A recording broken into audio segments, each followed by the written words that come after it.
not enough for my daughter. After Sam was denied from marrying his girlfriend, he set out with his friend Palgrave Williams to hunt for sunken ships and treasure chests. He found nothing. Rather than heading home defeated and empty-handed, Sam and Palgrave captured a small ship and a sloop of desperate men. They used this ship for a short time before they were attacked by Henry Jennings and were forced to abandon this small ship. Soon after, Bellamy, Williams, Jennings, and a young pirate, Charles Vane, teamed up to take on a French frigate in April of 1716. Williams and Bellamy double-crossed Jennings and Vane and took a large portion of the goods stolen from the frigate. Next, Williams and Palgrave teamed up with Benjamin Hornigold, a more famous pirate than Bellamy at the time. One of Benjamin's best crewmates was Edward Teach, a pirate who would later go on to be famous and go by the name of Blackbeard. Bellamy was a good pirate for Hornigold and swiftly moved up in Hornigold's ranks. He soon commanded the ship Mary Ann for Hornigold. Bellamy remained with his mentor for a short while until he got kicked out of the pirate crew and left as an independent person for not accepting English prizes. After Bellamy's short-lived success with Hornigold, he went on with a new legendary French pirate called Oliver Labousse, which means the vulture in French. Bellamy and Labousse soon captured quite a few ships around the Virgin Islands. Bellamy captured one British trade ship, the Sultana, which he converted to his own ship. He then gave away the Mary Ann, his sloop, to Palgrave, his best friend at the time. Bellamy and Palgrave then proceeded to haunt the Caribbean for a few months.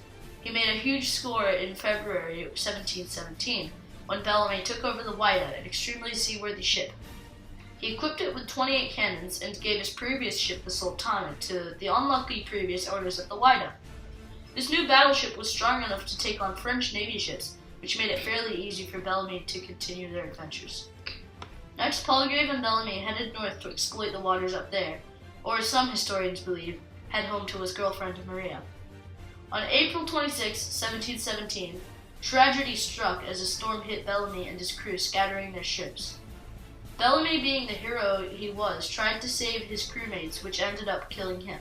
He never made it home and died in the waters. Only 2 of Bellamy's 140 or so men survived, only to be arrested and hung when they reached the shore. In Bellamy's 1 year of piracy, he was one of the most successful pirates out there. He captured a total of about 200 ships and ended his career with almost 150 crewmates.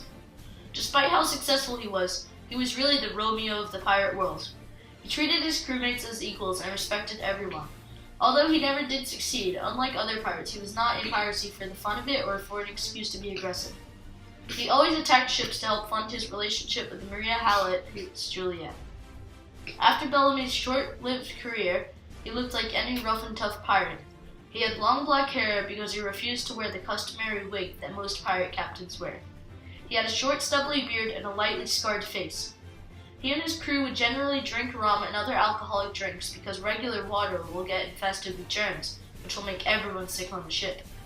Pirates generally ate eggs and milk from the cows and chickens on board, and eventually meat when the crew could not feed the cows anymore, but most of the meat the pirates ate was rotten and infested with maggots and germs. But the galley chefs were quite good at disguising the rancid tastes with spices. But alas, his ship, the Whydah, was wrecked off the coast of New England, and only 2 of his crew members survived. Miles away from the Whydah, after they were separated in the storm, the Mary Ann sunk. Of the Mary Ann, only 7 crew members survived. All of the surviving crew members were arrested in Boston, and 6 of them were hanged. 2 were let free because they claimed they were forced into piracy. The last crew member was from a Native American tribe, so he was sold into slavery.